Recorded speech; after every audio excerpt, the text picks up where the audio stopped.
बाबा हाँ कुछ खर्चा लगेगा कुछ?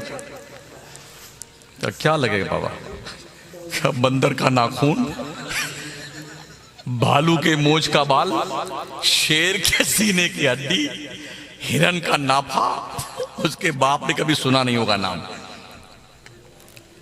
बाबा कहां मिलेगा ये? साहब मिलता, पैसा दीजिए। कितना लगेगा? 20,000। लीजिए बाबा, किसी से कहना मत। वो क्यों कहने जाए? रख लिया बाबा। अच्छा, नौचंदी जुमेरात को आइएगा, ठीक है बाबा। आधा मीटर काला कपड़ा ले आना, 11 मीटर काला धागा ले आना, एक जिंदा मछली ले आना। पहुंच गए जुमेरात को, नौचंदी जुमेरात को। अब वो काला पीला बना के ताबीज उसके मुंह में, मछली के मुंह में डाला, कपड़ा लपेटा, धागा लपेटा, कहा इसको ले जाओ पुराने कब्रिस्तान में, पुरानी कब्र इतना खोदना, उसी में गाड़ देना मछली को, पीछे मुड़ के मत देखना। उसका बाप देखेगा, भूल के नहीं पीछे देखा, पता नहीं जिन्नात निकल के भागे आए पीछे हमारे। अब जाके वो इंतजार कर रहे हैं, या अल्लाह मछली कब कर्म करेगी, या अल्लाह ताबीज कब कर्म करेगी।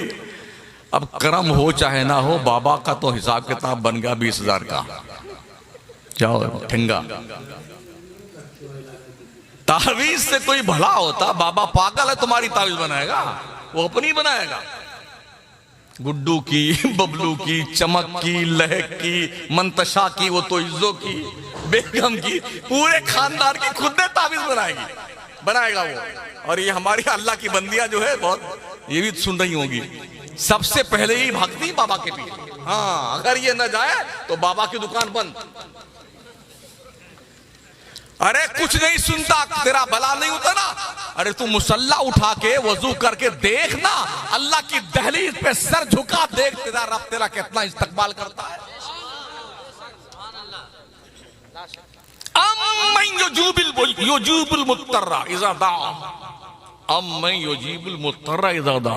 कौन है जो मुस्तरिब दिल की सदा सुनता है? अल्लाह ने फरमाया, वैज़ा सालका इबादी अन्नी फइन्नी करीब उजीबु दावत दाई ज़ादान। ए महबूब, जब मेरे बंदे तुझसे पूछने आए कि अल्लाह कहाँ है, तो उनसे कह देना मैं अपने बंदों के बहुत करीब हूं। ये अल्लाह कहता है। जब मेरा बंदा मुझसे दुआ मांगता है, मैं उसकी दुआ सुनता हूं। कितना करीब अल्लाह आपसे पता है? नहनु अक़रबु इलैहि मिन हब्लिल वरीद। तुम्हारा अल्लाह तुम्हारी शहे रग से ज्यादा करीब है तुम्हारे। कितना करीब आपका रब आपके से। उससे नहीं मांगे बाबा तावीज दे दो, पलीता दे दो। सास बहू को कब्जा करने के चक्कर में, बहू सास को कब्जा करने के चक्कर में, और बेगम जो है अपने शौहर नामदार गुड्डू के पापा को कब्जा करने के चक्कर में। अरे किसी को कब्जा मत करो। इस्लाम के पैगंबर का फरमान है, हकदार का हक दे दो, सारे झगड़े खत्म हो जाएंगे। माँ का भी हक है, बीबी का भी हक है, बच्चों का भी हक है, शौहर का भी हक है। समझ रहे? हक पहचान, जब पढ़ोगे तब हक पता चलेगा तुम्हारा हक क्या है। वलहुन्ना मिस्लुल लज़ी अलैहिन्ना बिल मारूफ। जैसे मर्दों का हक औरतों पे है, ऐसे औरतों का हक मर्दों पे है। कोई लड़की ब्याह का आती है तुम्हारे घर में, नौकरानी बन के नहीं आती है, वो घर की रानी बन के आती है। उसका हक है। शौहर कहीं बाहर कमाने गया है, साल 2 साल के बाद आए ना, तो सबके लिए तोहफा लेके आए, बेगम के लिए भी लाए, और अलग से एक अलग स्पेशली तोहफा बेगम के लिए लाए, और उसको बताया कि तुमको, तुम्हारे लिए ये अलग हम स्पेशली तोहफा लेके आए हैं, ताकि उससे एहसास हो कि मेरा शौहर 2 साल से मुझसे दूर था, फिर भी इसके दिल के करीब में रहती थी। अगर ऐसा कोई शौहर कर दे तो बहनें शौहर की और अम्मा जोरू का गुलाम हो गया है, जोरू का गुलाम हो गया। अबे किस तरह, किस करवट चाहना है बंदे को, जोरू का गुलाम हो गया।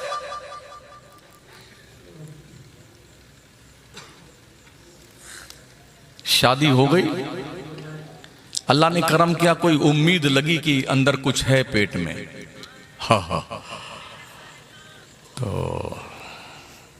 अब पूरा घर दुआ मांगता, या अल्लाह लड़का पैदा हो, या अल्लाह लड़का। लड़की क्यों नहीं पैदा हो? तुम्हारी खबर खुदा लगी थी, लड़की नहीं पैदा होना चाहिए। सब दुआ में लड़का पैदा हो, लड़का पैदा हो।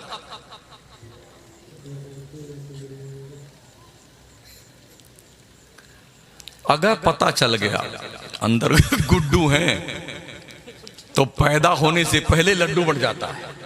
हाँ, और अगर पता चला अंदर कनीज फातिमा है तो 6 महीना बाद पैदा होने के बाद मालूम नहीं पड़ता कौन तशरीफ लाया है।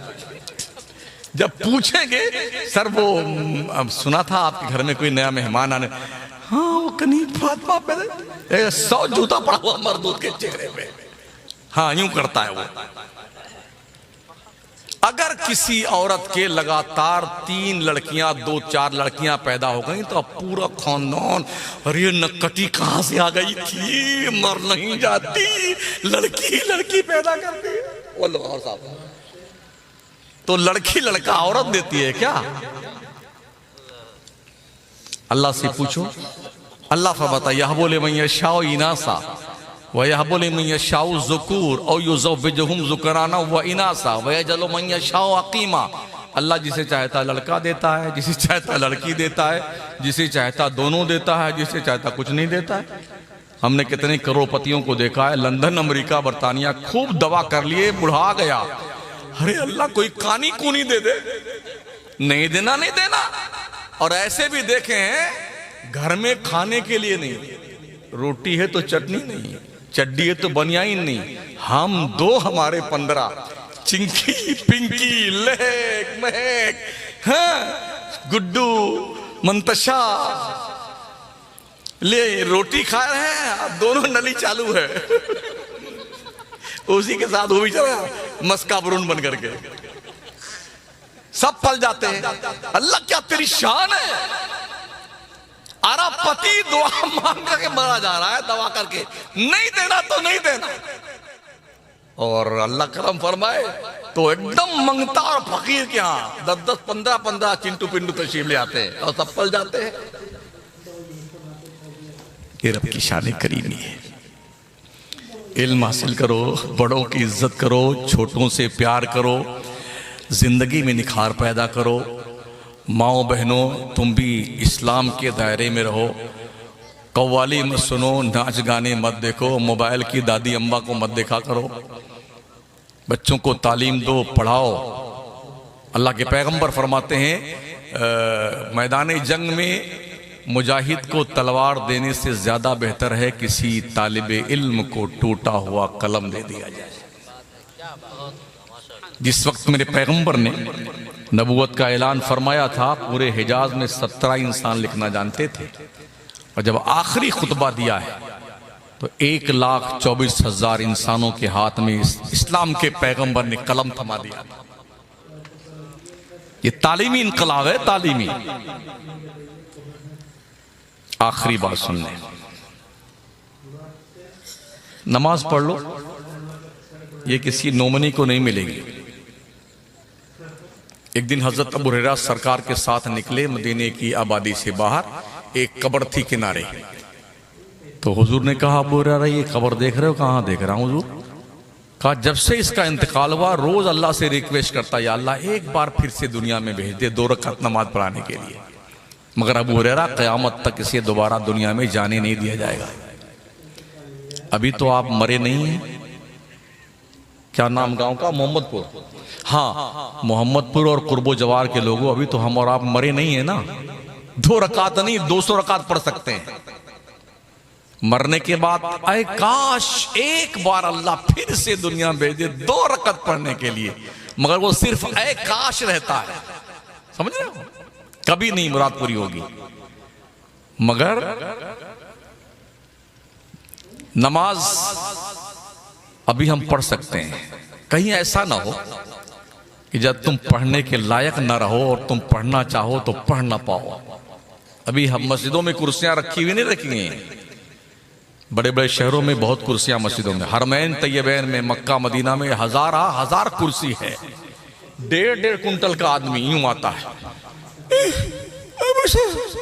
पढ़ नमाज पढ़ते ऐसे पढ़, कभी इस कहीं का 1.5 कुंटल का यहां गले में यूं पता नहीं क्या मोटा मोटा लटका लेते, फंदा बांधे हुए है, बांधे कमर में पट्टा लगाए हुए है, यूं चल रहा है, वो कुर्सी नहीं उठा सकता है। अल्लाह ने एक नस खींच दी है, खुदा की कसम दुनिया का कोई डॉक्टर वो नस ठीक नहीं कर सकता है, झुक नहीं सकता ढंग से आदमी। अब तुम पढ़ना चाहे तो नमाज तो नहीं पढ़ पाओगे, बस इतने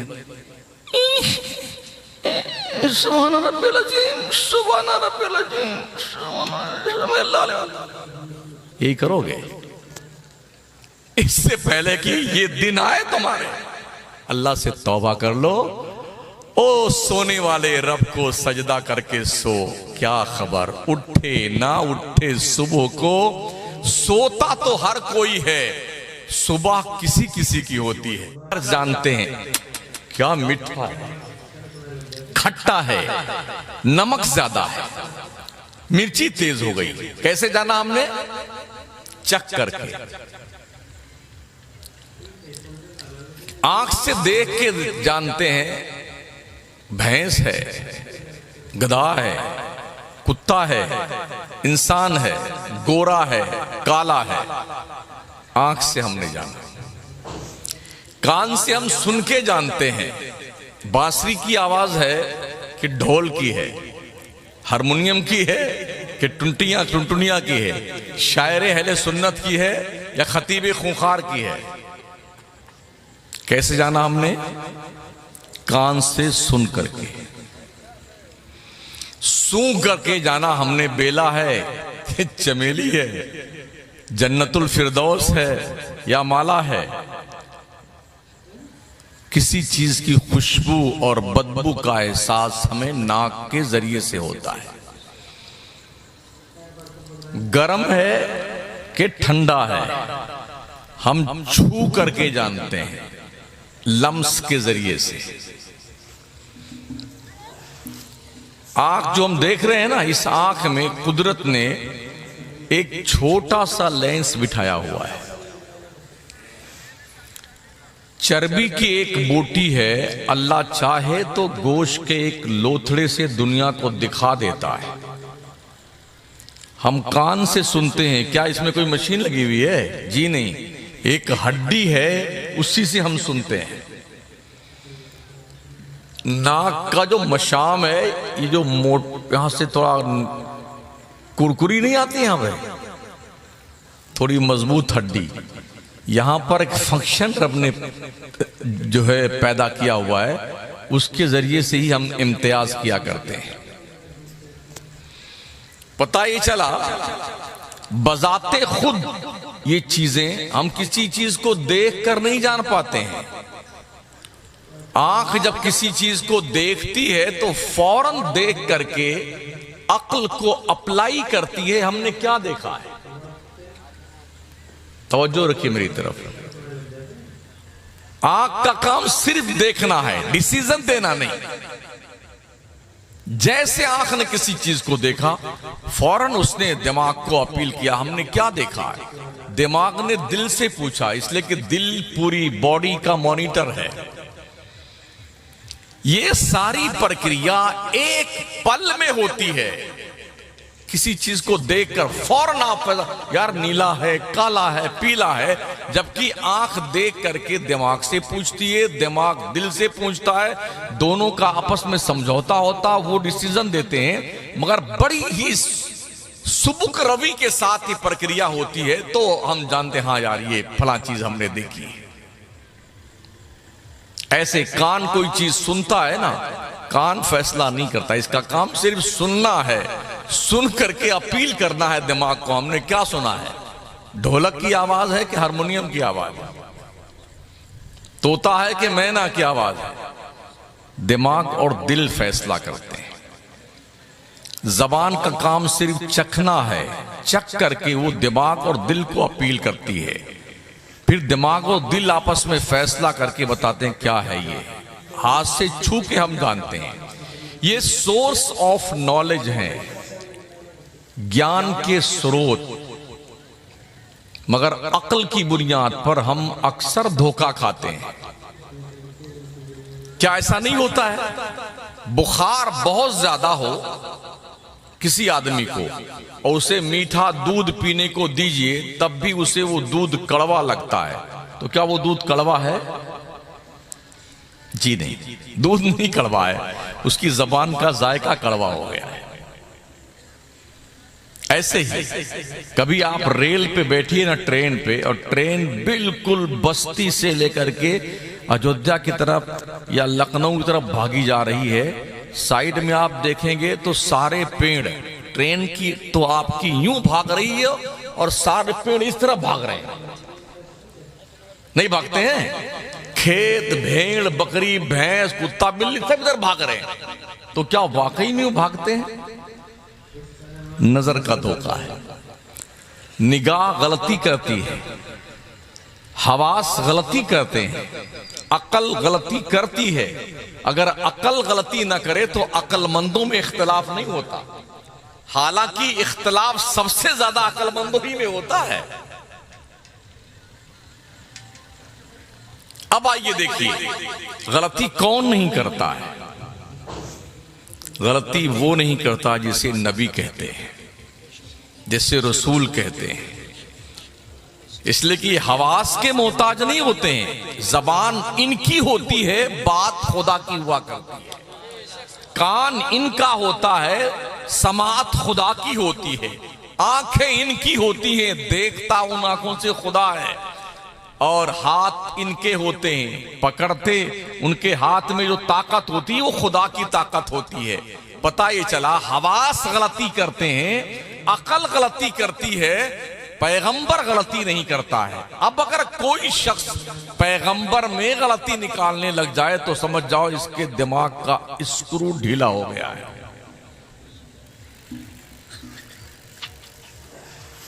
हजरत ईसा पैगंबर के आसमान पर उठाए जाने के 571 साल के बाद अल्लाह जब अपने बंदों से मुखातब हुआ नबी के जरिए से गारे हिरा में, पहली बार जिब्रील वही लेके आए, तो सबसे पहला संदेश, सबसे पहला मैसेज, सबसे पहला सबक उम्मत मोहम्मदिया के लिए क्या था? क्वालिफिकेशन, तालीम, पढ़ाई लिखाई। इकरा, पढ़िए, ये पहली वही है और पहली वही का पहला लफ्ज है। जिस मुसलमान कौम के मजहबी किताब, धार्मिक पुस्तक का नुज़ूल के एतबार से आगाज हो रहा है तो क्वालिफिकेशन से हो रहा है। वो कौम आज की तारीख में दुनिया के नक्शे पे शेड्यूल कास्ट से भी निचले स्तर पे जी रही है।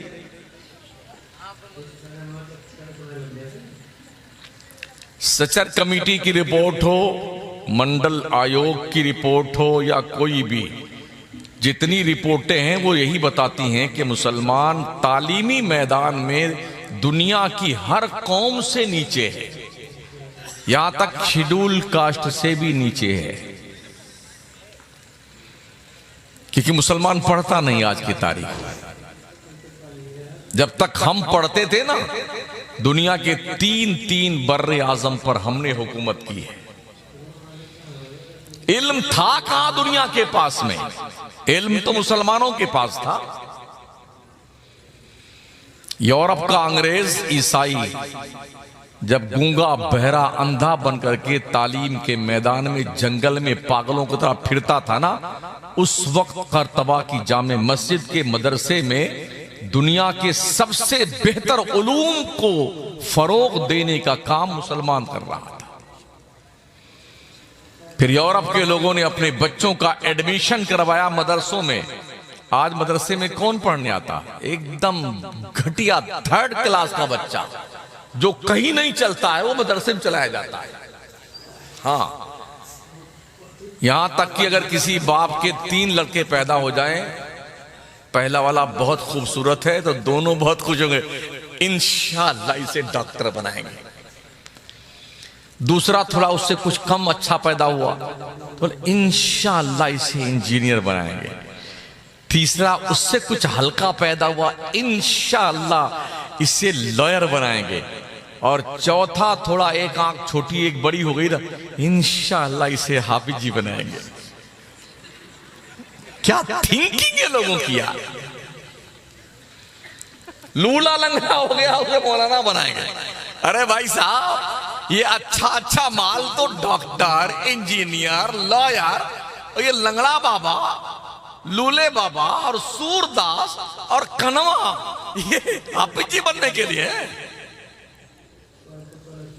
बोलिए, मगर सुन लो, जब तुम मरने लगोगे ना तो तुम्हारा डॉक्टर कहीं गुर्दा चोरी कर रहा होगा, तुम्हारा इंजीनियर कहीं फर्जी दस्तखत करवा करके पुल पास करवा रहा होगा, तुम्हारा वकील काला काला कोट पहन के काला काला कलम लेके काला काला काम कर रहा होगा, और तेरी रूह जब तेरे गले में अटकी रहेगी ना, कोई नहीं आएगा, कोई कनवा आएगा, लूला लंगड़ा, एक आंख छोटी एक बड़ी, हाफिज जी वही सूरे यासीन लेके बैठेगा। अल्लाह, ये मेरा बाप है, मेरे मालिक ये मेरी माँ है, इसकी रूह गले में अटकी है।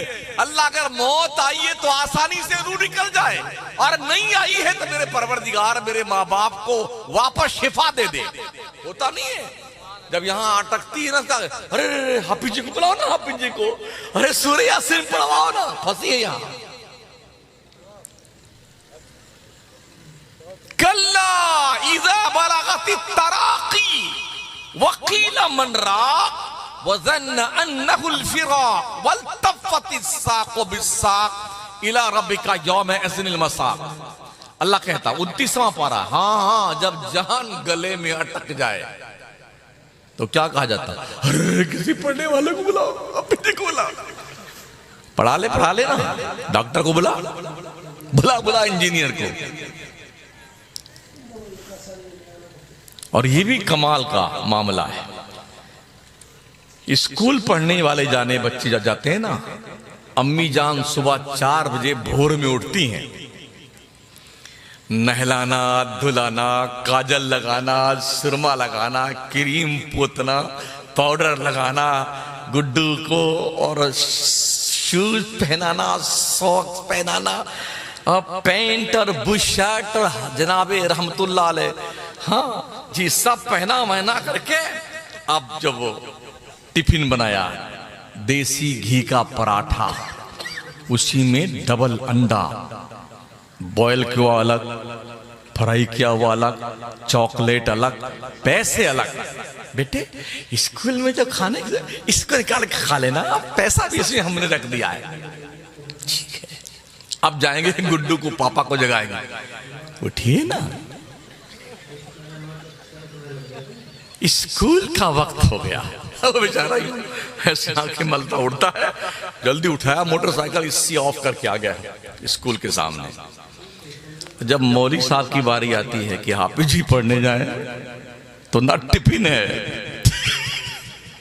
ना चॉकलेट है, ना पराठा, ना आमलेट, ना पैसा, ना कोई सूट बूट, कुछ नहीं, कोई जो है पैंट बुशर्ट नहीं, यूनिफॉर्म नहीं, काजल सुरमा नहीं, ये दोनों नली बह रही है, चालू है, बाल उलझे हुए हैं, फटा पुराना कुर्ता है, पैंट भी फटी हुई है, ये सन्नर कुरान का 4 वरक आगे फट गया, 4 पीछे फट गया, ऐसे लगाए हुए, माँ 2 जा मौलवी साहब का दिमाग खा 2 घंटे के लिए, छुट्टी मिले हमें। क्या लॉजिक है तुम्हारी यार। दिल के फफूले जल उठे सीने के दाग से, इस घर को आग लग गई घर के चिराग से। ये हमारी तालीमी बेदारी है जो आज की तारीख में देखी जाती है।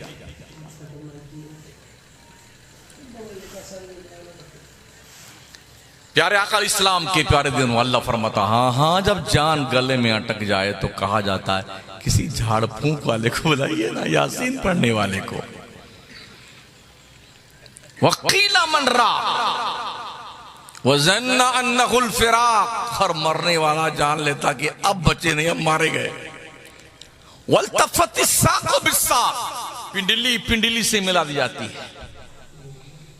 इला रब्बिका यौम यदल मसाक, तुझे तो पलट के तेरे रब की तरफ जाना है। बहुत जुरात के साथ हमारा जवान कहता, अरे जाओ ना मौलाना यार, जो होगा उधर देख लेंगे, तेरे बाप की आबादी उधर है क्या?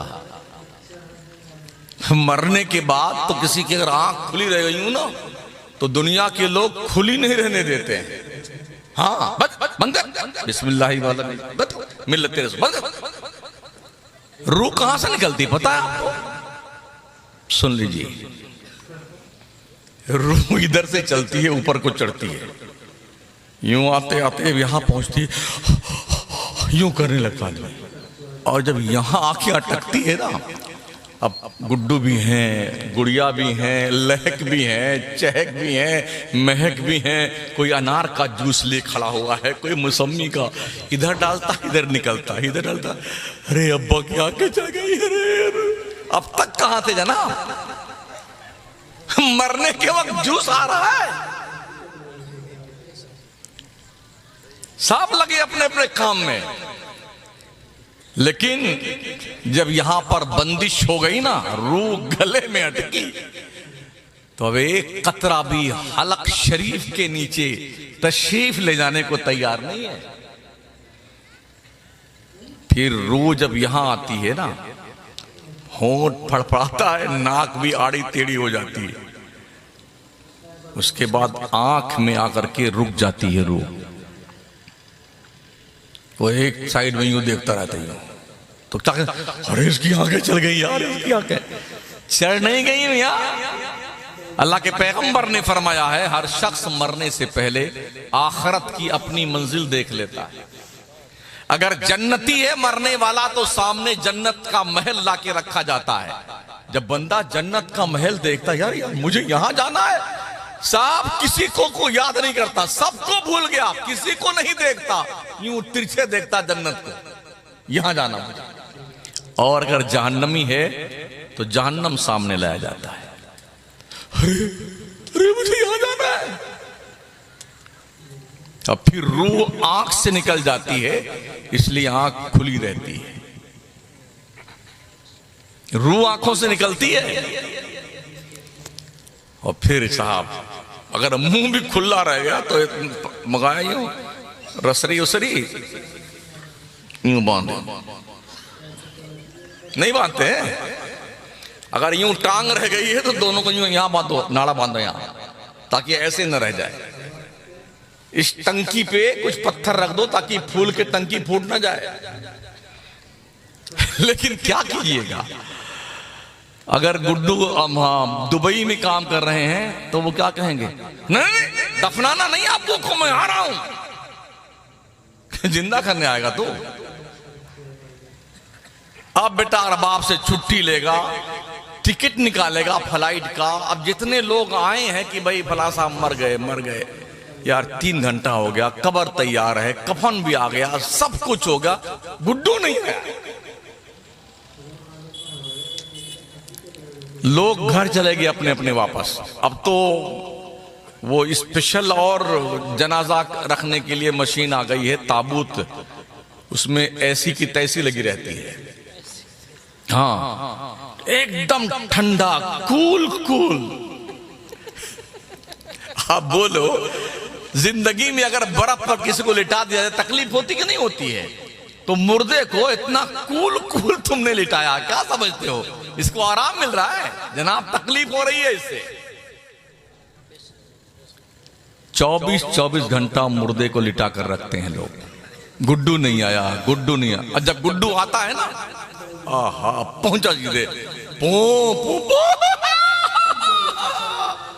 15 मिनट, उसके बाद क्या जल्दी करो जल्दी करो। बेवकूफ कहीं का गधे, इस 15 मिनट हो करने के लिए तूने 24 घंटा मुर्दे को रोक के रखा है। अल्लाह के पैगंबर फरमाते 3 काम में जल्दी किया करो। नमाज का वक्त हो जाए तो हर काम छोड़ के पहली फुर्सत में नमाज अदा कर लो। नंबर 2, कोई मर वर जाए तो जितनी जल्दी हो सके मुर्दे को कब्र के हवाले कर दो। क्यों? फरमाते हैं इसलिए कहीं ऐसा ना हो अगर मुर्दा गुनहगार है तो अजाब कहीं तुम्हारे सामने से शुरू ना हो जाए, जल्दी कब्र के हवाले कर दो। नंबर 3, जब लड़कियां बालिग हो जाएं पहली फुर्सत में उनकी शादी कर दो। मगर इतने बुरे हालात हैं, अभी तो गुड़िया हमारी वो ग्रेजुएशन कर रही है, कैरियर बनाने के धुन ने लड़कियों को 35 साल तक पहुंचा दिया, अब रिश्ते ही नहीं आते। हम भी अखबारात पढ़ते हैं, मीडिया पे नजर रखते हैं। रिश्ते आने की उम्र होती है 15 साल से लेके 25 साल तक। फिर क्या कहें, लड़के की बिरादरी क्या है? नहीं, हम अंसारी हैं तो अंसारी ही लड़का होना चाहिए। अच्छा, अंसारी ना मिला तो कोई लड़की का अचार बनाएंगे? बोलो बोलो, अचार बनाओगे? हम खान साहब हैं तो लड़का खान साहब मिलना चाहिए हमारी गुड़िया के लिए। अगर खान साहब नहीं मिला तो क्या करेंगे? बरनी में उसे पैक करेंगे लड़की को। ये क्या बला है, खान साहब, कुरैशी साहब, अंसारी साहब, संसारी साहब? नॉनसेंस, ओनली जंगलीपन है ये। अल्लाह ने कोई बिरादरी नहीं पैदा की, सिर्फ इंसान बनाया। या अय्युहन्नास इन्ना खलकनाकुम मिन ज़करिन व उन्सा व जअलनाकुम शुअबन व क़बाइला लितआरफू इन्ना अक्रमकुम इंदल्लाहि अत्क़ाकुम। ए लोगों, हमने तुम्हें एक मर्द और एक औरत से पैदा किया है। हमने तुम्हारे गिरोह बनाए हैं, कबीले बनाए, ओनली फॉर इंट्रोडक्शन, और कोई मकसद नहीं इसका। तुम्हें का बड़ा वो है जो अल्लाह से सबसे ज्यादा डरता है। और हम फख्र करें, हम तो खान साहब हैं, हम सिद्दीकी साहब हैं, हम शेख साहब हैं, हम अंसारी साहब हैं, हम संसारी साहब हैं, और जी हम फलाने साहब हैं। कुछ नहीं है ये। अल्लाह ने हमारा नाम ना अंसारी रखा है, ना खान रखा है, ना शेख रखा है, ना सिद्दीकी रखा है। अल्लाह से पूछो, अल्लाह तूने हमारा नाम क्या रखा? अल्लाह कुरान में फरमाता हुआ सम्माकुमुल मुस्लिमीन, अल्लाह ही है जिसने तुम्हारा नाम मुसलमान रखा है। हमारा नाम मुसलमान किसने रखा है? अल्लाह ने रखा है। हम जात पात के झगड़े में पड़ गए। अच्छा, ये सारा जंगली मामला जो है ना झगड़े का, देहातों में है, शहर में कुछ अता पता नहीं है। हाँ, खान साहब सिद्दीकी साहब क्या शादी कर रहे हैं, सिद्दीकी साहब कुरैशी साहब क्या शादी कर रहे हैं, नहीं नहीं, सब चलता है साहब। तो यहां क्यों नहीं चलता देहात में? इस्लाम का मैसेज ये नहीं है जिसको हमने आज की तारीख में एक्सेप्ट कर रखा है। तो रिश्ते आते हैं 15 साल से 25 साल तक। अब ये देखें, लड़का क्या करता है जी, वो कहीं नौकरी करता है, कोई 10-15 हजार। नहीं नहीं नहीं, ये कम है जी। कोई छोटी मोटी दुकान का, नहीं नहीं, ये नहीं चलेगा। कम से कम 50,000 के ऊपर सैलरी होनी चाहिए, और यूं होना चाहिए, और यूं होना चाहिए। रिश्ता जब तलाश करने जाओ तो सिर्फ इतना देखो कि सुन्नी है कि नहीं है। दूसरे ये देखो लड़का ठीक है कि नहीं, जुआरी तो नहीं है, शराबी तो नहीं है, बदमाश तो नहीं है, मेहनत मजदूरी करके इज्जत की रोटी कमा के चटनी रोटी खाता है ना, शरीफ बच्चा है। अपने बेटी का रिश्ता कर दो उसके साथ। तुमने बेटियों के मुकद्दर नहीं लिखने हैं। हमने देखा इस उम्र में लोगों ने ये सोचकर अपने गुड़िया की शादी करोड़पति के यहां किया, 2-5 साल में ही वो करोड़पति मंगता बन गया। और हमने कितनी बच्चियों को देखा है, गरीब बच्चों के साथ शादी की गई ना, आज माशाल्लाह आयश कर रही हैं, महलों में रह रही हैं। तो मुकद्दर अल्लाह बनाता है, अब्बा नहीं बनाते हैं। तो ये थिंकिंग, ये लॉजिक जो हमने अब तक बना रखी है, इसको बड़े एहतिमाम के साथ नया कफन लाके बाजार से गुस्ल करवा दीजिए इसको, और कफना करके जनाजा पढ़वा के दफन कर दीजिए। इस सोच को जल्दी शादियां करो बच्चियों की। अगर कदम लड़खड़ाए तो उसके गुनाहों का जिम्मेदार उसका बाप भी है, उसकी मां भी है। हमारा नाम मुसलमान अल्लाह ने रखा, हमारे मजहब का नाम अल्लाह ने क्या रखा है? अल-यौमा अकमलतु लकुम दीनकुम व अतममतु अलैकुम निअमती व रदीतु लकुमुल इस्लाम दीना। अल्लाह ने हमारे मजहब का नाम इस्लाम रखा है। अल्लाह ने हम पर अपनी नेमतें तमाम कर दी हैं। हमारे दीन को हमारे रब ने मुकम्मल कर दिया है। इस्लाम भावना का मजहब नहीं है, ये हमारी भावना है, ये हमारी आस्था है। इस्लाम फैक्ट का नाम है, हकीकत का नाम है, लॉजिकल मजहब का नाम इस्लाम है। हाँ, इसलिए हम कीड़े मकोड़े कुत्ते बिल्ली को खुदा नहीं मानते हैं। जिसका है वो माने, हमें आपत्ति भी नहीं है, ये अपने अपने मुकद्दर की बात है। सबसे सुपीरियर पढ़ारी इंसान है। ताज्जुब उस वक्त होता है जब इंसान सुपीरियर होते हुए भी चूहे के सामने हाथ जोड़ खड़ा हुआ। गुरुजी नमन है आपको। हमारे राजस्थान में बीकानेर जिला में एक बहुत बड़ा मंदिर है, चूहों का मंदिर। कम से कम 2 ट्रक चूहे होंगे वहां। हाँ, तो लोग वहां जाते हैं तो चारों तरफ देख चूहे, देख चूहे। कुछ उज्जर भी हैं वहां चूहे। हाँ, तो अगर कभी वो उज्जर वाला चूहा दिख गया ना, तो जो मुख्यमंत्री या मंत्री संधि वो समझते हैं अब हमारी किस्मत चमक गई। ये चूहे चमकाते हैं किस्मत। कमाल की बात है यार। जो ज्यादा पैदा हो जाए तो सूरत में प्लेग फैल जाए, ताउन की बीमारी फैल जाए, उनकी जियारत फरमाने के लिए मुख्यमंत्री जाते हैं। तो इस्लाम फैक्ट का नाम, सच्चाई का नाम, हकीकत का नाम। इस्लाम झूठा मजहब होता ना तो अब तक मिट गया होता, कसम रब्बे काबा की। जमाना ने मिटाना खूब चाहा, खुद तो मिट गए, इस्लाम अब तक नहीं मिटा है। कयामत तक इस्लाम मिटने वाला नहीं है। कोई अपने दिमाग में ये भूसा भर के ना रखे कि हम इस्लाम को मिटा देंगे। इस्लाम की फितरत में कुदरत ने लचक दी है, तुम जितना दबाओगे उतना ही ये उभरेगा।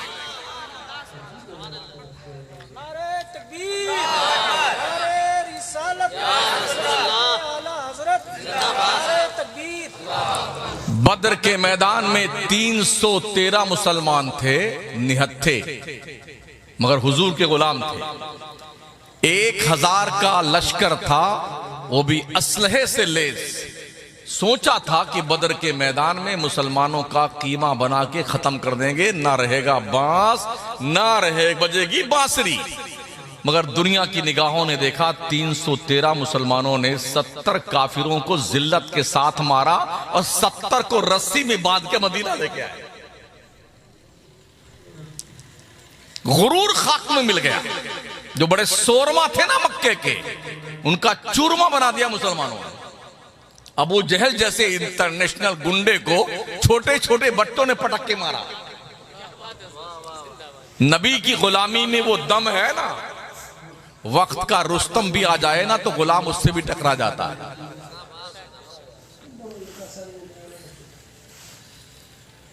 बड़ी कोशिश की लोगों ने, बदर में, ओहद में, खंदक में, जितना लोग कोशिश करते गए इस्लाम बढ़ता गया, बढ़ता गया। हिजाज से निकला ईरान, रूम, इराक, और उसके बाद जो फैला ना, ऐसा फैला। इस्लाम अगर तलवार से फैला होता तो अब तक तो मिट गया होता। तलवार से इस्लाम नहीं फैला है। तलवार लेकर के तो शहाबुद्दीन गौरी आए थे, हिंदुस्तान में चढ़ाई की थी गजनी से। हिंदुस्तान के बहादुर लोगों ने ऐसा मार के भगाया कि लाशें छोड़ के भागा शहाबुद्दीन गौरी। जिस वक्त शहाबुद्दीन गौरी भागकर भारत से जा रहा था मार खा करके, उस वक्त एक दरवेश अताए रसूल बनकर भारत में प्रवेश कर रहा था। एक मोइनुद्दीन चिश्ती, 40 फकीरों की जमात, जो मदीने से अताए रसूल का सनद लेकर के दाता गंज बख्श अली हजवेरी के बारगाह में चिल्ला कशी करके दिल्ली आए और दिल्ली से अजमेर पहुंचे। 70 साल की उम्र में ख्वाजा मोइनुद्दीन चिश्ती ने भारत के तकरीबन 90 लाख दिलों में कलमे की रोशनी पैदा कर दी। दुनिया मोइनुद्दीन चिश्ती के हाथ में लकड़ी नहीं दिखा सकती है, तस्बीह थी रब के नाम की माला जपने के लिए, लोटा था वजू करने के लिए, प्याला था पानी पीने के लिए, मुसल्ला था नमाज पढ़ने के लिए। बड़ी कोशिश की पृथ्वीराज ने। यहां ऊंट बैठते हैं, यहां से इस फकीर को हटा दो, यहां वो होता है, ये कर दो, पानी बंद कर दो अना सागर का, पीने ना पाए। मेरे ख्वाजा का पानी बंद किया नहीं तो ख्वाजा ने सबका बंद कर दिया। अब पी ले बेटे।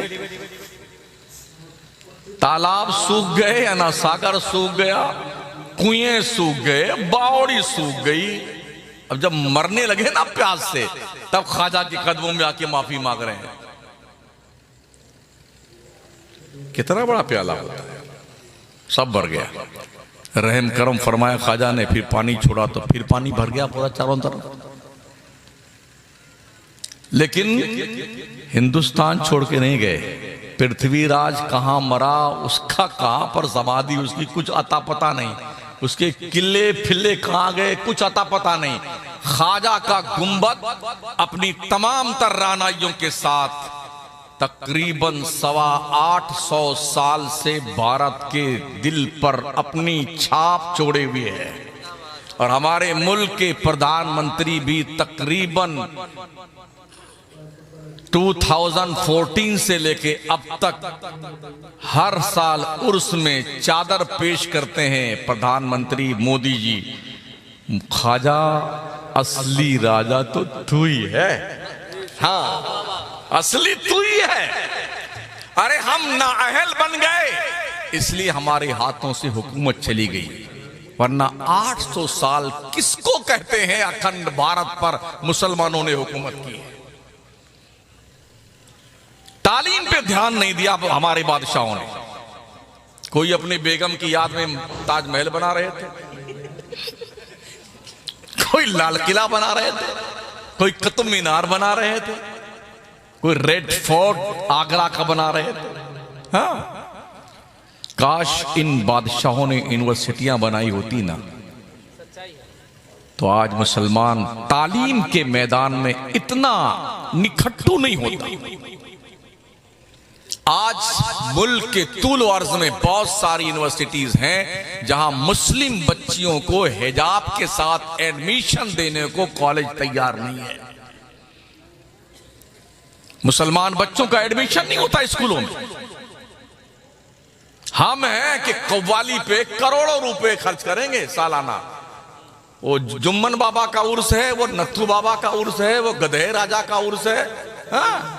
और वो फलाना कव्वाल आ रहा है, फलानी कव्वाला आ रही है, रात भर हुल्लड़बाजी करेंगे। बेगैरत लोग बैठ करके वाह वाह क्या बात है, गड्डी यूं नोट उड़ाएंगे बेगैरत लोग। जिस कौम के पास एक भी अस्पताल नहीं है, जिस कौम के पास एक भी ढंग का स्कूल नहीं है, जिस कौम के पास कोई कॉलेज नहीं है, उस कौम का यह हाल है।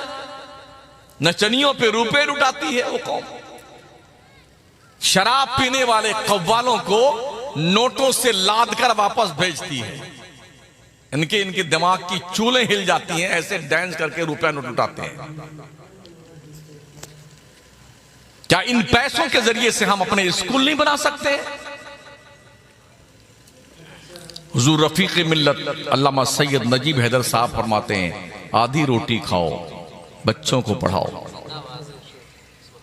तालीम पे ध्यान दीजिए। इस्लाम का सबसे पहला मैसेज तालीम का है। इकरा पढ़िए, इकरा बिस्मि रब्बिकल लज़ी खलक, उस रब के नाम से पढ़िए जिसने पैदा किया।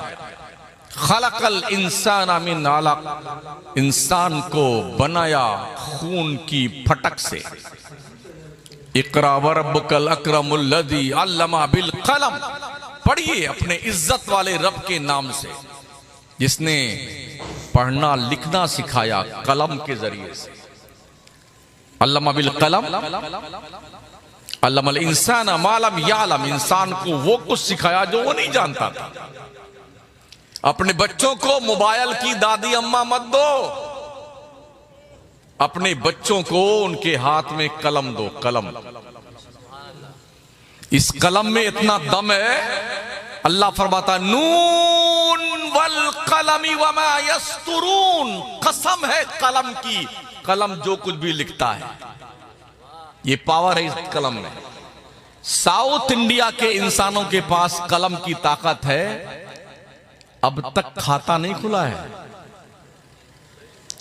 अरे अभी इलेक्शन हुआ यार, खाता खुला? खाता ही नहीं खुला। ये कलम की ताकत। लोग चाहते हैं कि लोग जाहिल रहें ताकि हमारी जो है दादागिरी चलती रहे और लोगों की अंधभक्ति चलती रहे। जब आप पढ़ लिख लेंगे ना तो अंधभक्त नहीं बनेंगे, और लोग चाहते हैं कि लोग अंधभक्त रहें। सरकारी कितने स्कूल बंद हुए हैं अपने, पता है? हम भी अखबारात पढ़ते हैं, मीडिया पर नजर रखते हैं। स्कूल बंद कर दिए गए और मदरसे, ओहो आज ये जांच है, कल वो जांच है, परसों वो जांच है, ये कागज दिखाओ, वो कागज दिखाओ। इन मदरसों से हमारा दीनी वकार महफूज है। अगर मदरसे नहीं होते ना तो अब तक दुनिया हमको लूट चुकी होती। अगर मस्जिदों के मीनार आबाद हैं तो मदरसों की देन है, अजानें हो रही हैं तो मदरसों की देन है, खुतबे हो रहे हैं तो मदरसों की देन है, तुम्हारा निकाह पढ़ाया जा रहा है तो मदरसों की देन है, तुम्हारे मरने पे जनाजा हो रही है तो मदरसों की देन है। जिस दिन मदरसे बंद हो गए ना सब सत्यानाश हो जाएगा। इमाम बुखारी की जमीन बुखारा पर मदरसे बंद किए गए, आज वहां पर अल्लाह का नाम लेने वाला कोई नहीं है। समरकंद और बुखारा में कहां बैठे हैं आप? मदरसों को नेगलेक्ट करते हो। अरे यहां तो मौलवी लोग पढ़ते हैं, मौलवी रहते हैं, बच्चा हमारा मौलवी बनेगा तो तनख्वाह तो बहुत मुख्तसर मिलती है, क्या खाएगा क्या बचाएगा। हम भी मौलवी हैं, महीने में 30 दिन फ्लाइट में घूमते हैं। ये इल्मे दीन की बरकत है मौलाना। हाँ, इल्मे दीन की बरकत है। बड़े बड़े सेठ साहूकार फॉर्चूनर लेके, हजरत थोड़ा बैठ जाइए ना गाड़ी में, हजरत हजरत जाइए, आइए बैठिए ना। किसी मिनिस्टर की क्या इज्जत होगी जो शमसुद्दीन कादरी की इज्जत है यार। ये इल्मे दीन मुस्तफा की बरकत है। ढंग का आलिम तो बनाओ यार अपने बच्चे को। इसी मुल्क ने ज्यादा दिन नहीं हुआ, एक सदी गुजरी है, एक ऐसा आलिम भी इस जमीन पर पैदा हुआ था जिसे दुनिया इमाम अहमद रजा जानती है। तो दुनिया के अंदर इंटरनेशनल पैमाने पे इमाम अहमद रजा को आलमी अवार्ड मिलना चाहिए था। तालीम के मामले में नोबेल पुरस्कार मिलना चाहिए था, मगर बुरा हो तंग नजरी का, लोगों ने भी ध्यान नहीं दिया। दुनिया की यूनिवर्सिटी में 36 उलूम पढ़ाए जाते हैं। इमाम अहमद रजा ने 107 इल्मो फन पर किताबें लिखकर छोड़ी हैं। कभी पढ़ने नहीं गए स्कूल में, कभी मदरसे में नहीं गए पढ़ने के लिए। सिर्फ 5 उस्ताद हैं आला हजरत के, छठा कोई नहीं। रब की अता से जो अल्लाह करीम ने इल्मे लदुन्नी अता फरमाया ना, यूनिवर्सिटी में पढ़ाने वाले वाइस चांसलर जैसे लोग जब किसी मसले में उलझते थे ना, डॉक्टर सर ज़ियाउद्दीन, तो वो भाग के बरेली आकर के इमाम अहमद रजा से मसला सुलझाया करते थे।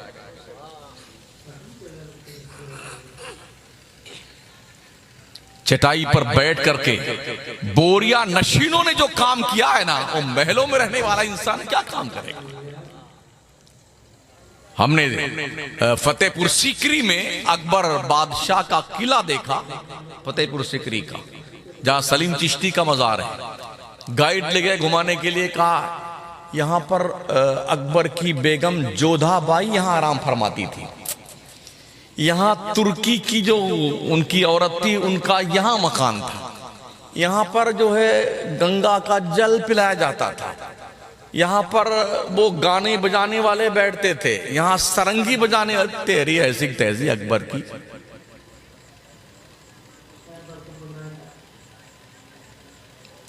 दहरिएपन की बुनियाद पर इसने कलमा बदल दिया था। ला इलाहा इल्लल्लाह मुहम्मदुर रसूलुल्लाह की बजाय ला इलाहा इल्लल्लाह अकबर खलीफतुल्लाह, ये कलमा पढ़वाता था अपना। उसने कुरान की तालीम ममनू करार दे दी थी और कहा था ये 1000 साल पुराना इस्लाम हो गया, अब इसकी जरूरत नहीं। माज़अल्लाह, गोबर की पूजा करता था वो। मैं अकबर बादशाह की बात कर रहा हूं। जिन मुगलों के नाम पे हमें टॉर्चर किया जाता है ना, हमारा ताल्लुक मुगलों से नहीं है, हमारा ताल्लुक ख्वाजा मोइनुद्दीन चिश्ती से है, मखदूम अशरफ जहांगीर समनानी से है, दिल्ली के दिल को फतेह करने वाले निजामुद्दीन औलिया से है, हजरत साबिर अलाउद्दीन से है, कुतुबुद्दीन बख्तियार काकी से है और बरेली के इमाम अहमद रजा से है। नारे तकबीर, नारे रिसालत, फैज़ाने औलिया इकराम। न कर तू मुझे कैद करने की कोशिश, क्योंकि जहां मैं रुका तुझको रुकना पड़ेगा। अगर मेरे पैरों में डालेगा बेड़ी, तुझे मेरे कदमों में झुकना पड़ेगा। ये तालीमात है। अंग्रेज अपने बच्चों को करतबा के मदरसे में एडमिशन दिलवाता था और जब उनके बच्चों का एडमिशन मदरसे में हो जाता था तो जाकर के खुशियां मनाते थे कि मेरे बच्चे का एडमिशन मदरसे में हो गया। लाइन लगाते थे मदरसे के सामने, जैसे आज आप लाइन लगाते हो कॉन्वेंट स्कूल के सामने। सर सर हमारे गुड्डू का एडमिशन कर ले, ऐसे ये बेटे मदरसे में लाइन लगाते थे। हमारे लोग मदरसे में कहां पढ़ेंगे बच्चे, स्कूल भेजेंगे बच्चे पढ़ने के लिए। उन मदरसों में पढ़ने वाले बच्चों ने ना इतने बड़े बड़े साइंटिस्ट थे। हमारे बच्चे क्या, अरे यार न्यूटन कितना माइंडेड था, गैलीलियो कितना दिमाग वाला साइंटिस्ट, आइंस्टाइन बहुत ज्यादा माइंडेड था। जनाब कभी तुमने ये भी पूछा और जाना अबू रेहान अल बैरूनी कौन था? तुम्हें पता है इब्ने सीना कौन था? तुम्हें पता है इब्ने रशद कौन था? तुम्हें पता है ख्वारिज़मी कौन था?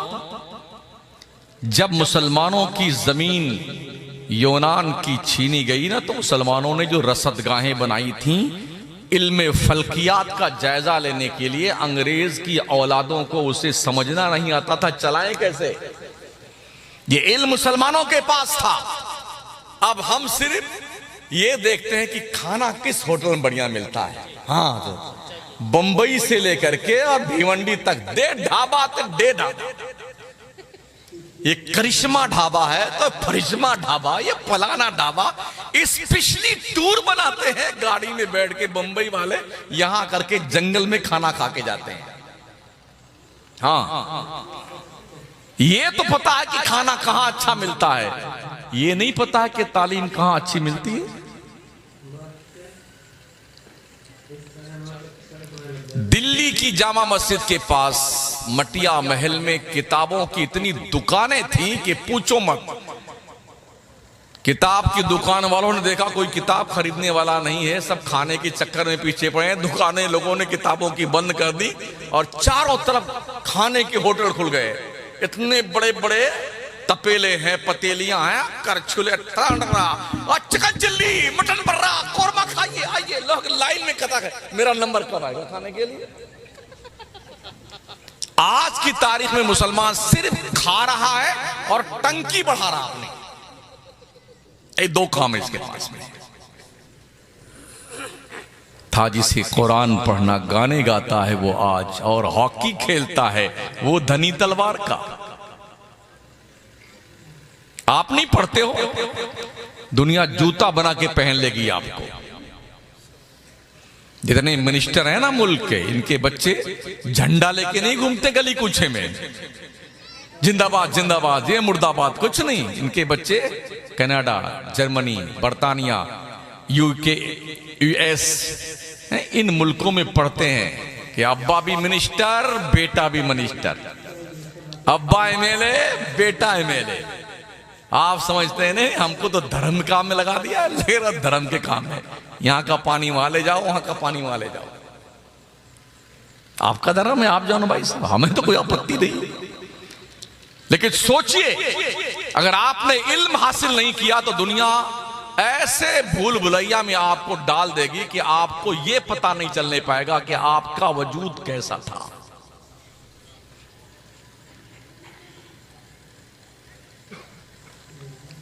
इमाम अहमद रजा ने जो किताबें लिखी है ना, 107 इल्म फन पर, इतना आसान नहीं है इमाम अहमद रजा को समझना।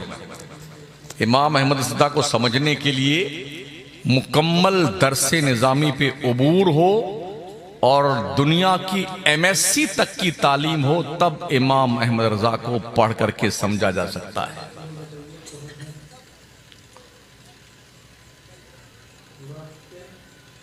आला हज़रत इमाम मिर्जा सूरज और चांद को देख करके घड़ी का टाइम मिला लिया करते थे।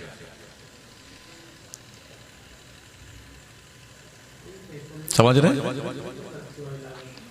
इमाम अहले सुन्नत ने जो ये नोट हमारे जेब में है ना, ये नोट जो कागज वाला, ये नोट, ये हिंदुस्तान में नोट नहीं चलता था, सिक्के चलते थे चांदी के, मुगलों के दौर में। जब ये मसला आया कि ये चांदी का सिक्का जो है, इसको चाहे जला दो चाहे तोड़ डालो तो फिर भी चांदी चांदी रहती है, और कागज का नोट अगर जल गया तो राख बन गई, स्वाहा, खत्म। एक नया पैसा नहीं मिलेगा, चाहे 1000 का नोट जलाओ चाहे 1 लाख जलाओ, मिलेगा? नहीं मिलेगा। जब तक नोट सही है तब उसकी वैल्यू है। वैसे जैसे अब नए नोट आए हैं ना हमारे मौजूदा प्रधानमंत्री के दौर से, 10 का हो, 20 का हो और 50 वाला हो, लत्ता कैसे होता है, साल भर में इसकी शक्ल नहीं पहचानी जाती, ऐसे यूं मरा हुआ नोट। हाँ, जल्दी को लेता ही नहीं। साल भर का नोट हो गया ना, ऐसे मसल तो गया काम से, फुसफुसा। तो जो नोट अगर जला दिया जाए तो नोट की कोई वैल्यू नहीं रहती। तो ये हुआ कि भाई इस चांदी को खत्म करने के बाद, चांदी जला दो तब भी उसकी वैल्यू रहेगी, ऐसे रहे तब भी उसकी वैल्यू है, कागज के नोट की वैल्यू नहीं। तो इसकी शरई हैसियत क्या है, कागज के नोट की शरई हैसियत क्या है? भारत की सरजमीन पर रहने वाले लोगों सुनो, इस मसले का हल किसी के पास नहीं था बरेली के इमाम अहमद रजा के सिवा।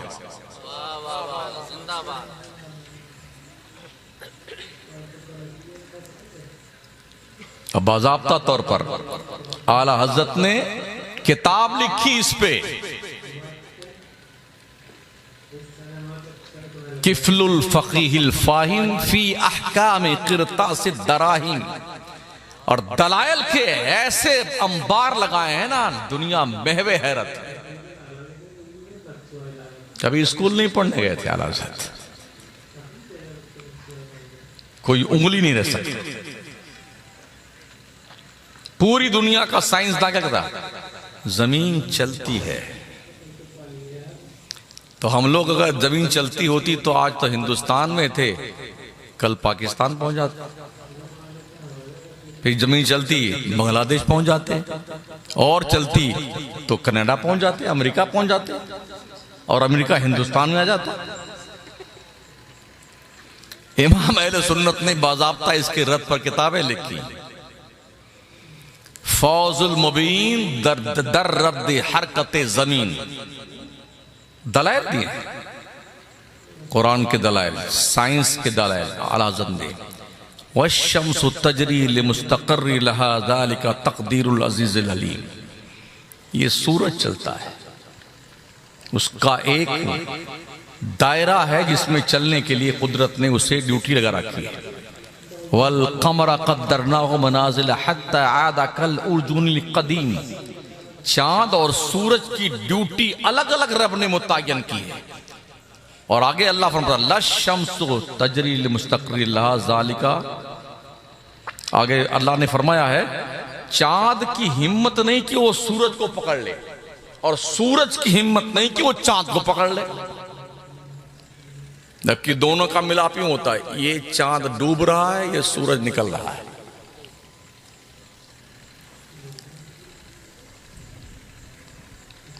ला शम्सु यंबग़ी लहा अन तुदरिकल क़मर वला लैलु साबिक़ुन नहार व कुल्लुन फी फ़लकिन यस्बहून।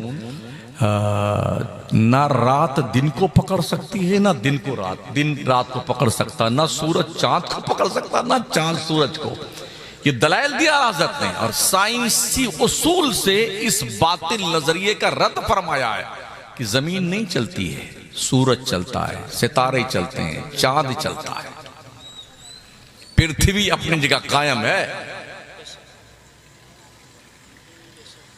ये इल्म है, सीखिए, पढ़िए इल्म। शाहजहां का नाम सुना आपने, जिसने मुमताज महल बेगम के नाम में ताजमहल बनाया नहीं, और जिसने लाल किला दिल्ली का बनाया, वो लाल किला जहां हमारे मुल्क के प्राइम मिनिस्टर साहब सीना 56 इंच का फुला के खिताब फरमाते नहीं, हाँ, वो लाल किला किसने बनाया है? मुसलमानों ने। अगर मुसलमान ना बनाते तो कहां चिल्लाते हम आप? हमारे देश के प्रधानमंत्री कहां भाषण देते? किसी भी पार्टी के। दिल्ली के लाल किला के खुले मैदान में खिताब फरमाया जाता है। इस तनाजुर बताना चाहता हूं मैं। ये लाल किला के अंदर शाहजहां बादशाह ने तख्ते ताउस बनवाया था। उस तख्ते ताउस को बनाने में 7 साल लगे थे। दुनिया भर के मुल्कों से इंजीनियर बुलाए गए थे। 1150 किलो सोना लगा था तख्ते ताउस में। हीरे, जवाहरात, जमर्रद, याकूत, ये सब अलग थे। 17 करोड़ रुपए उस जमाने में लगे थे तख्ते ताउस बनाने के। आदेश ये था कि इस ढंग से तख्ते ताउस बनाइए कि जब मैं अपनी कुर्सी पर बैठूं सर पे ताज रख करके, तो दिल्ली की जामा मस्जिद के गेट के बाहर नमाजियों के जो जूते उतारे जाते हैं, चप्पलें, हमारे ताज का सिरा उस जूती के ऊपर नहीं होना चाहिए। इस्लामी सोच देखें बादशाह की। दिल्ली की जामा मस्जिद भी उसने बनाई, शाहजहां ने। लाल किला भी उसने बनवाया। तो क्या कहा, जब मैं तख्ते ताउस पे बैठूं कुर्सी पर अपने, और सर पे ताज रखकर बैठूं, तो इस ढंग से बनाना कि दिल्ली की जामा मस्जिद के गेट पर जहां नमाजी जूता उतारता है, जब मैं तख्ते ताउस पे बैठूं सर पे ताज रखकर, तो मेरे ताज का ऊपर वाला हिस्सा नमाजियों के जूते के नीचे होना चाहिए। आज तो बनियानी में चले आ रहे नमाज पढ़ने मस्जिद में, जैसे इनके अब्बा का घर है बेटे के। हाँ, और बक बक बक बक करते आते हैं मस्जिद में। तेरे अब्बा का घर है, शरीयत का हुक्म है, अदब से आओ, अल्लाह का घर ही है। पहले दाहिना कदम मस्जिद में रखो, अल्लाहुम्मा इफ्तह ली अबवाब रहमतिक, अल्लाह से मंगता है, मंगता मांग अल्लाह से। अल्लाह ही सबसे बड़ा कुदरत वाला है। लिल्लाहि मुल्कुस समावाति वल अर्द, अल्लाह ही के लिए बादशाहत है जमीनों और आसमानों की। लिल्लाहि मा फिस समावाति व मा फिल अर्द, आसमानों जमीनों में जो कुछ भी है सब अल्लाह का है। और आप क्या है? या अय्युहन्नास अंतुमुल फुकराउ इलल्लाह, ए लोगो तुम सब के सब मंगते और भिखारी हो अल्लाह के दरबार के। अब भिखारी की जिम्मेदारी क्या है? भीख मांगने आए तो सीना तान कर नहीं आए। अगर कोई भिखारी सीना तान के मांगे 2 थप्पड़ मारता है, कभी कमीना कहीं का अदब से मांगेगा तो सेठ 10-5 रुपया देता है। अल्लाह के घर में आते हो और अल्लाह ने कहा है कि मैं बादशाह हूं, तुम भिखारी हो, तो बकबक बकबक करते आते हो। अरे ये बोल के आ, दाहिना कदम रख अल्लाह घर में, अल्लाहुम्मा इफ्तह ली अबवाब रहमतिक, अल्लाह तेरी रहमत के दरवाजे हम पे खोल दे।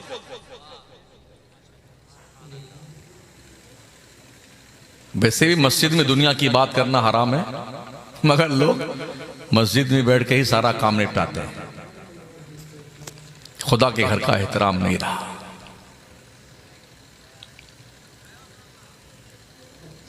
हमने देखा है आदमी कोर्ट कचहरी में, चाहे वो बिल्कुल ही छोटी सी कोर्ट हो, तहसील लेवल की, वहां भी जाने के लिए आपको कानून का सारा, कैसे आप जाएं, अदब से बैठें, टेक लगा के ना बैठें वरना टोक दिया जाए, सीधे बैठो।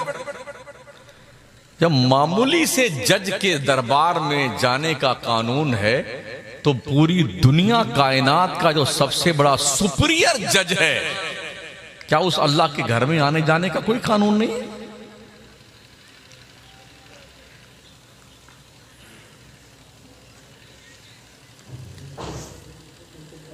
अरे एक साथ में 2 तकरीर नहीं होती है, एक ही होती है। आप फिर कर लीजिएगा, तालीम हासिल करें साथ। अगर पढ़ेंगे नहीं ना तो आपको ना तो दीन का पता चलेगा ना दुनिया का पता चलेगा। तो फिर क्या करेंगे आप? यहीं से बैठेंगे बंबई की गाड़ी में, गोरखनाथ एक्सप्रेस 3542, क्या बोलते हैं, 25, हाँ ऐसे कुछ नंबर है, हम तो जानते नहीं जी। और फुशफक, हाँ लखनऊ से फुशफक, जल्दी टिकट तो मिलता नहीं। अरे संडसवा में बैठ के जाओगे, हाँ संडास में बैठ के जाते हैं, आते हैं। बड़ी मुश्किल से लोग अगर पेशाब गाह तक पहुंचते हैं ना, तो देखा वहां भी 3 बैठे हुए अंदर।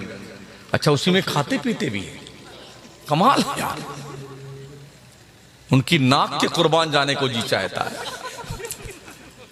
बदबू का पूरा पिटारा भरा हुआ है, वहीं आराम फरमाते हैं, खा भी रहे उसी में, उन्हें कोई फर्क नहीं पड़ता। मतलब है कि जब इंसान का मशाम बदबू सूंघते सूंघते आदी बन जाता है, तो बदबू से एहसास नहीं रहती है। जो लोग चमड़े में नमक लगाते हैं ना, कानपुर वगैरह में देखा है, हम और आप अगर उसके गली से गुजर जाएं तो जन्नतुल फिरदौस को बसा करके रुमाल में यूं बांध के जाएंगे, हल्की सी उसकी बू आए, लगता भी उल्टी हो जाएगी, मगर वो उसी में चमड़े में नमक भी लगा रहे हैं, हथों नहीं धुलते हैं, उसी में रोटी दबा के खा रहे हैं। एक बार ऐसा हादसा हुआ, जब हम भी आ रहे थे बम्बई से, हमारे उस्ताद भी आ रहे थे। अब उस्ताद हमारे थोड़ा शुगर के मरीज थे, पेशाब लगा तो बड़ी मुश्किल से तो वहां पहुंच पाए। वहां गए तो 3 अंदर इसमें बैठे, 3 उसमें बैठे। कहा बेटा थोड़ा बाहर निकल आओ, थोड़ा इस्तिंजा हम कर लें। तो जान गया ऐसा हजरत, हम यार मुहा के लिए थे, आप कह लो, आप कर लीजिए, ऐसे में पेशाब उतरता है क्या? तो पढ़ोगे नहीं तो बम्बई भी भाग के जाओगे ऐसे संडास में बैठ करके, और वहां जाकर के जाके क्या नाम है एक्सपोर्ट के दुकान में धागा काटेंगे, पान बेचेंगे, बाहर वाला का काम करेंगे। चाय लिया, दो चाय लिया, साहब लाया, हाँ साहब लाया। इतनी दुकान है, 2 बाई 1.5 की पान की दुकान, गटैया में लटका घूम के बेचता है। 12 बाजार में देखा मैंने। अबे मरदूद कहीं के। अरे पढ़ लो, इल्म किसी को किसी का मोहताज नहीं होने देता। हाँ, तरक्की चाहते हो तो तालीम हासिल करो। लेकिन जिसको शादी में डीजे बजाने से फुर्सत ना हो, पहले तो नाचने आते थे, अभी बेटे खुद ही नाचते हैं। बेशरम, बेहया, बेगैरत, डूब मर चुल्लू भर पानी में। मर्द नाचने के लिए नहीं पैदा होता। तुम नाच रहे हो। अच्छा, हैरत इस बात है, एक से एक आइटम दिख रहे हैं। एक तो बाल इतने बड़े, इतना बाल लटका हुआ है, उसको रबड़ में बांध रहे। औरतें नहीं बांधती हैं। कपड़े तो ऐसे भी छींट वाले चल रहे हैं, सब पहनते बच्चे हमारे नौजवान। एक दिन मुंबई में हम भी बस में चढ़े तो आगे वही था बंदा बांधे हुए था। कंडक्टर ने हमें टिकट दिया तो पीछे से उसने कहा, बहन जी आपको टिकट कहाँ का चाहिए? उसने सॉरी सर, कहाँ का टिकट चाहिए आपको? डाउट।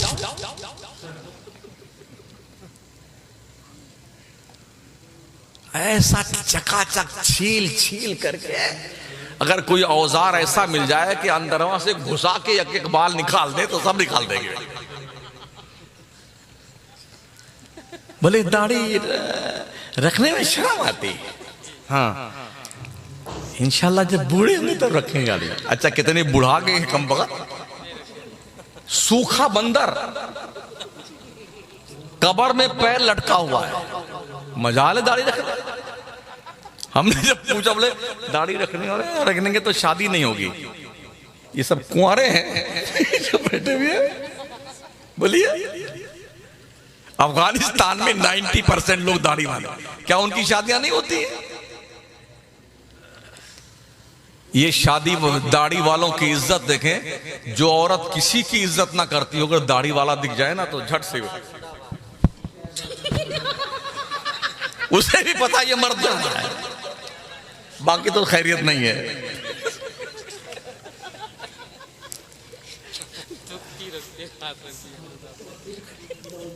एक दिन नागौर में हम तकरीर करने गए, मस्जिद से नमाज पढ़ के निकले तो बाहर ही हज्जाम की दुकान थी। तो एक कोई 75-70 साल का बुढ़ा था, वो हज्जाम के पास गया। दांत एक को नहीं था उसके मुंह में। मुझे कुछ पल्ले नहीं पड़ा ये क्या खा रहा है, लेकिन ये लैंग्वेज भी हज्जाम समझ गया। आइए, बिठाया उसको, वो छीलने को बोल रहा था, दाढ़ी छीलने का। हाँ, 75 साल का बुढ़ा जिसको चलना नहीं आता। तो आइए बैठिए, कुर्सी बिठाया। तो चूंकि ये दोनों गाल आपस में चिपक गए थे, दांत तो था नहीं एक को, तो जरा गुब्बारा फुलाइए। तो दोनों गाल में उसने हवा भरी उस बुढ़े ने। लेकिन जब फिर उसने उस तरह फिर घुस गया, वो जरा टेक लगाइए, तो जबान का टेक लगाता होता। शर्म करो, बंद कर दो डीजे पीजे बजाना। ये मर्दों का काम नहीं, ये हिजड़ों का, जनखों का काम है। समझ रहे हो? वेश्या औरतों का काम है।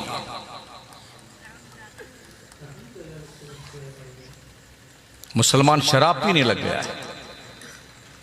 शराब पीने वालों, शराब और पेशाब में कोई फर्क नहीं है। हराम खाने वालों, हराम का किसी का माल खाना और सुअर खाने में कोई फर्क नहीं है। वो भी हराम है, वो भी हराम है। शराब भी हराम है, पेशाब भी हराम है।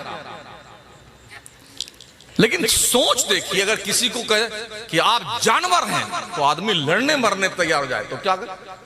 कोई कहे अरे आप तो शेर हैं। हाँ, तो शेर क्या जानवर नहीं होता? लॉजिक देखिए,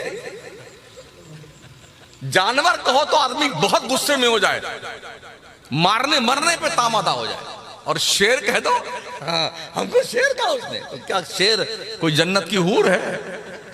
वो भी तो जानवर है। ये सोच का फर्क है। नमाजें पढ़ना, बिल्डिंग, जायदाद, Fortuner, fix deposit, life insurance, किसान विकास पत्र, इंदिरा विकास पत्र, जितने भी अत्र पत्र सत्र गत्र है ना, ये कोई तुम्हारी खबर में नहीं जाएगा। इसको इसकी पॉलिसी लेने के वक्त जो है पॉलिसी वाला बोलता है आप किसी नॉमिनी को बताएंगे। नॉमिनी क्या होता है कि अगर अचानक आपका ट्रांसफर हो गया, जहानी हो गए, तो ये माल किसको मिले? तो कोई अपनी बेगम का नाम लिखवाता है, कोई किसी का नाम लिखवाता है। लोगों, नमाज वो इबादत है जो किसी नॉमिनी को नहीं मिलेगी। तुम मर के जाओ, तुम्हारी कब्र में ये नमाज रोशनी बन के आएगी। अकेले रहोगे ना, खूबसूरत शक्ल में आकर तुमसे बात करेगी। अजाब देने वाले फरिश्ते आएंगे, आपके और अजाब के बीच में वो खड़ी हो जाएगी नमाज रोकने के लिए। इसलिए नमाज पढ़ो। ए बच्चा, हम दूसरे टाइप के मौलाना है, इसी महकमे से मारते हैं, ये ध्यान रखना। बोला कम करो बेटा, हम बोलने ही के लिए आ जाए हैं।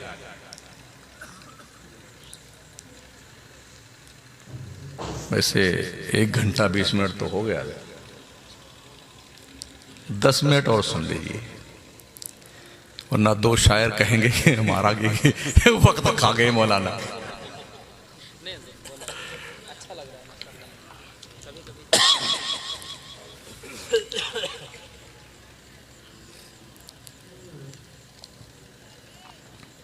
हजरत औरंगजेब आलमगीर जब पैदा हुई और पढ़ने के लायक बने, तो शाहजहां ने पूरे भारत में अपने एलची भेजे, ऐसा ट्यूटर तलाश करो अतालिक जो बादशाह सलामत के शहजादे को आकर यहां पढ़ा के जाए। ढूंढते ढूंढते ढूंढते ढूंढते अमेठी पहुंचे हजरत मुल्ला अहमद जीवन के पास। कहा आप को बादशाह सलामत ने याद किया है? कहा किस लिए? कहा बादशाह के लड़के, शहंशाह शाहजहां के लड़के औरंगजेब को पढ़ाने के लिए। तो आजकल के मौलाना थे नहीं, आज के मौलाना को अगर मुख्यमंत्री नहीं कोनो मंत्री बुला ले, नंगे पैर भाग के जाएगा वो। हाँ, वो अखंड भारत के बादशाह थे। मुल्ला अहमद जीवन ने क्या कहा, मुझे बादशाह से कोई काम नहीं है, उसको गरज है तो बादशाह को बोलो मेरे पास चल के आए। ये इल्म की बरकत है। हाँ, गए लोग, अरे हजरत मिला तो जरूर एक मुल्ला जी मिला है, मगर बहुत खतरनाक मुल्ला जी है। कहा वो क्या है? कहा वो तो कहता है कि मुझे बादशाह से कोई गरज नहीं है, उसको जरूरत है मेरे पास आए। तो बादशाह पागल नहीं हुआ करते थे, समझदार होते। बोले बात तो ठीक उनने करी है, चल कोई बात नहीं, ले जाओ औरंगजेब को कह दो कि इतनी बात तो मान लेना बादशाह की, बादशाह के लड़के को आगे बिठाना पढ़ने के लिए, दूसरे लड़कों को पीछे बिठाना। जब उसने आके बताया कि ऐसा सुनो, जो पहले आएगा वो आगे बैठेगा, जो बाद में आएगा वो पीछे बैठेगा। फकीर के दरसगाह में कोई स्पेशली क्वालिटी नहीं है किसी की। ठीक है पढ़ाइए। तो पहले के जब बच्चे पढ़ने जाते थे बादशाहों के, तो उनके साथ खबर नवीस होता था, डायरी लेके जाता था, वो लिखता था शहजादे आली वकार सुबह कब बेदार हुए हैं, कब इस्तिंजा फरमाया है, कब मिसवाक कब किया है, और फिर शहजादे गुस्ल कब फरमाया है, कपड़ा कितने बजे बदला है, और फिर वो नाश्ता कब किया है, और स्कूल कब गए हैं। ये किताब तैयार होती थी तो बादशाह तक भेज दी जाती थी। पढ़ते पढ़ते पढ़ते पढ़ते कोई गलती कर बैठे औरंगजेब, मुल्ला अहमद देखे इसके थप्पड़ मारा ना, नाक से खूने खून बहने लगा। कपड़ा भी लाल हो गया, जमीन भी लाल हो गई, किताब भी लाल हो गई। अरे गजब हो गया। उस बंदे ने जो खबर नवीस था वो किताब संभाला, कपड़ा जमीन की मिट्टी उठा के लेके पहुंचा, बादशाह सलामत, गजब हो गया, गजब, आपके शहजादे को मुल्ला जी ने इतनी जोर की थप्पड़ मारी, पूरा खून खून हो गया।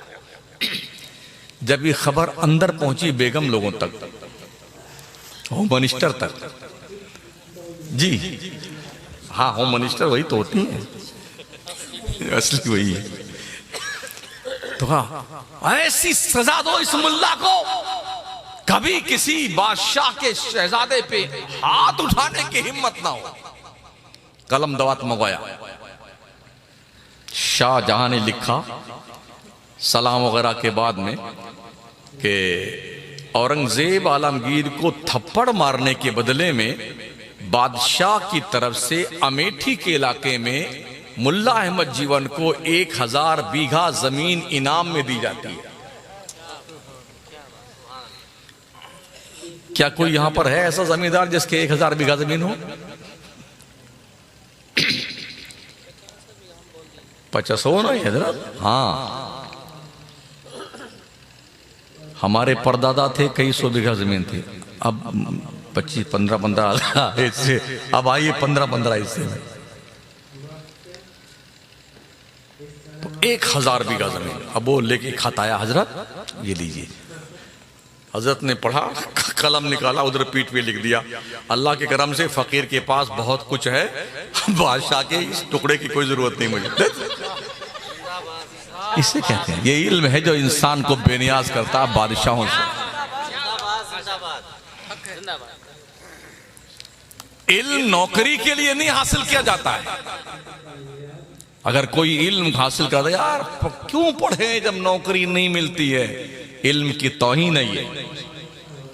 इल्म इसलिए हासिल करो कि तुम्हारे पास शऊर आ जाए, इंसानियत का मकसद समझ में आ जाए, ये इसलिए इल्म हासिल किया जाए।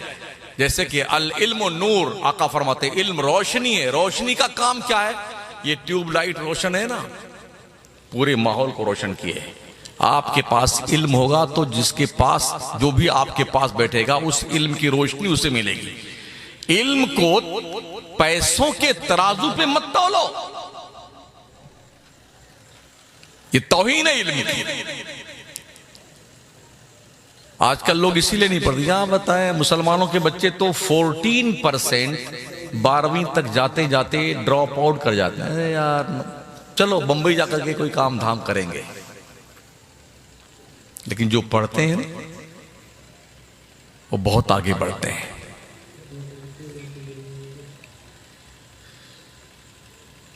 आज अगर कोई मौलाना एक थप्पड़ मार देना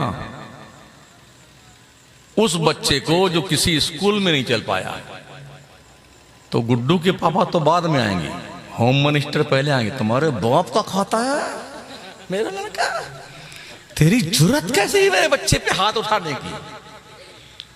तब मौलाना लोगों ने भी किस्सा सोच लिया, जब यही हाल है ना, तो जैसे तुम्हारी दाल भात वैसे मेरी फातिहा पढ़ो, चाहे चूल्हे बाल में। ये चल रहा है। इल्म ने, अगर APJ अब्दुल कलाम नहीं होते ना, तो ये भारत मिसाइल की दुनिया में यतीम था, अपंग था, अपाहिज था। ये इल्म था जो एक मुसलमान के पास था। अग्नि, त्रिशूल, फनाना, ढकाना किसने बनाया है? हमारी कुर्बानियां याद नहीं तुम्हें? इस देश की आजादी के लिए जितनी कुर्बानियां मुसलमानों ने दी, किसी के बाप ने नहीं दी हैं। ये भी सुन लो, इस देश को आजादी दिलाने वाले उलमा इन्हीं मदरसों में पढ़ते थे। अल्लामा फजल हक खैराबादी कौन थे? खुद तो काला पानी सा भुगत लिया, वहीं पर इंतकाल हुआ, वहीं खबर बनी। लेकिन हिंदुस्तान में जो आजादी का बिगुल बजाया था ना उलमा ने, अंग्रेजों ने तकरीबन 57,000 उलमाए अहले सुन्नत को, जिन्होंने अंग्रेजों के खिलाफ जिहाद का फतवा दिया था, दिल्ली की सरहद से लेकर के लाहौर की सरहद तक शेर शाह सोरी रोड पर दोनों तरफ पेड़ों पर किसी न किसी आलिम दीन की लाश लटकी हुई थी। तुम आलिमों की कुर्बानियां भूल गए, आज आलिमों के पीछे पड़े हुए हो, मदरसों के पीछे पड़े हो। अरे आज भी हम फजल हक खैराबादी पैदा करने में सक्षम हैं।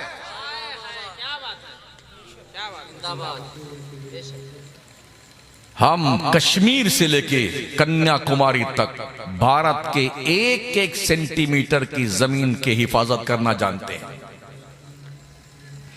जितने मुखबिर और दलाल ISI के पकड़े गए हैं, एक भी मुसलमान नहीं उसमें। तब दूसरी बिरादरी के लोग हैं।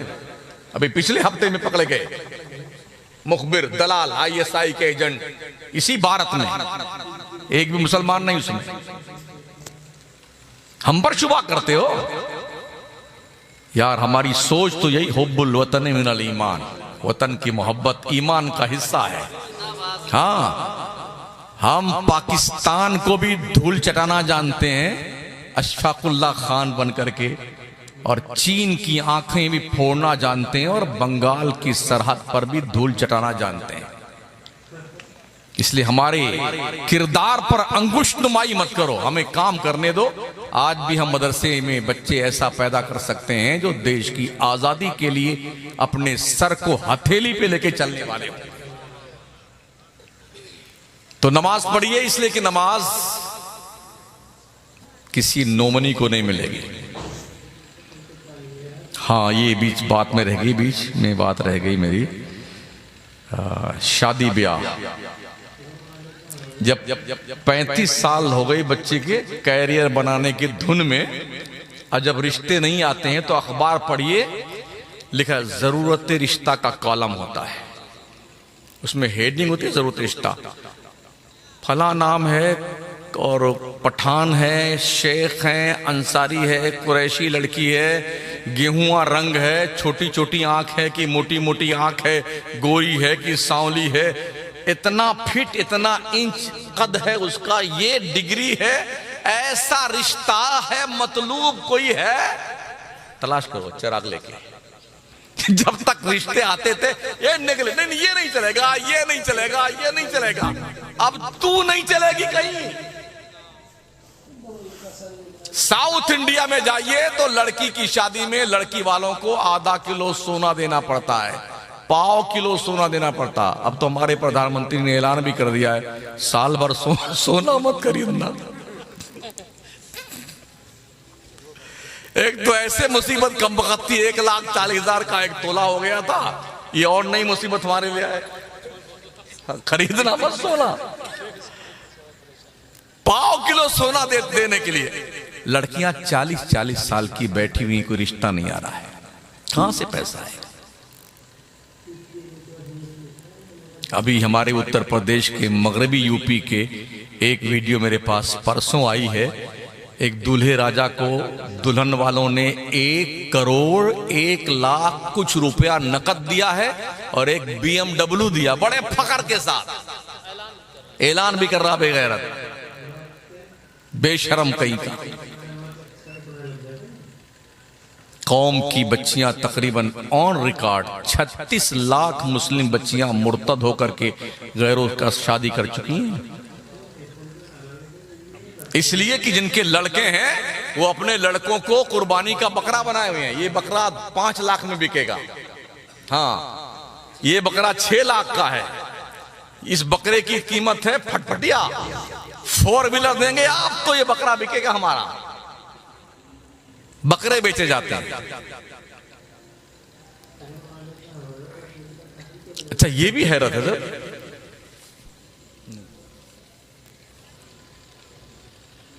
हजरत थोड़ी काली टोपी दीजिए आप अपने के लिए। ये बिल्कुल काली टोपी समझो है, गुड्डू एकदम ऐसे हैं।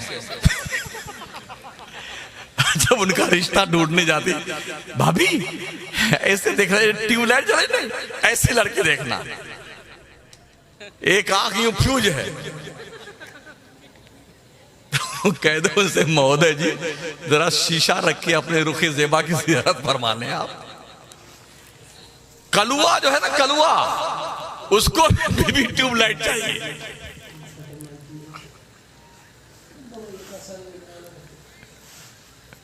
कमाल की बात है यार। अच्छा, शादी होने के बाद ये बहुत वो रहा है कि हाँ बच्चे पैदा हो, बच्चे पैदा हो।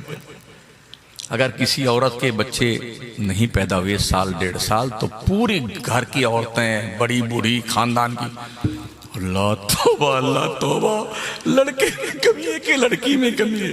अब ले लखनऊ गोरखपुर ये जांच, वो जांच, वो जांच, लाखों रुपए जांच में घुस। अल्लाह के करम से जब कहीं कुछ नहीं पता चला, कुछ नहीं हो रहा, तब वो फलाने बाबा का ताबीज बहुत लगता है, फलाने बाबा का ताबीज बहुत लगता है, चलो हाँ, नहीं नहीं कहीं नहीं, बिल्कुल बिल्कुल मायूस मत हो ना। ठीक है।